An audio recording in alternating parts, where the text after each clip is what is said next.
Next, they tried to claim I'd manipulated her, that somehow I'd used undue influence to turn her against her own children. That strategy collapsed when the nursing home staff testified about my weekly visits and the family's complete absence. The head nurse's testimony was particularly damning. In 6 years, Mr. Quinn never missed a Tuesday visit.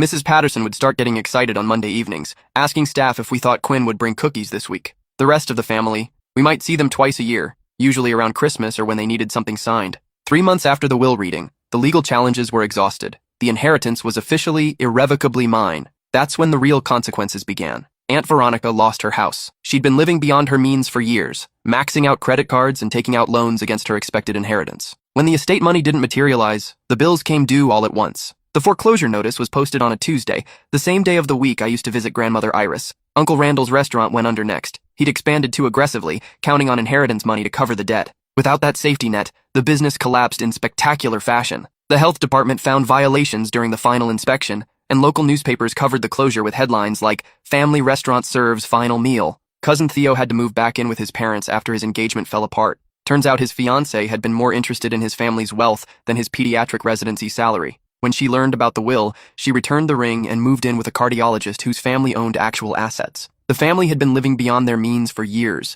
banking on their inheritance to solve their financial problems. Without that expected windfall, their house of cards collapsed spectacularly. My parents made one last desperate attempt at reconciliation 6 months later. They showed up at my office, the sleek downtown space I'd leased after moving my company out of my home garage, with tears in their eyes and rehearsed speeches about family healing. "We love you," Mom said, her voice trembling with either genuine emotion or practiced manipulation. "Money doesn't matter. We just want our son back." "That's beautiful," I replied, not looking up from the financial report spread across my desk. Where was that love when I graduated college? When I started my business? When I needed emotional support during my divorce? Dad cleared his throat, straightening his tie like he was preparing for a business presentation.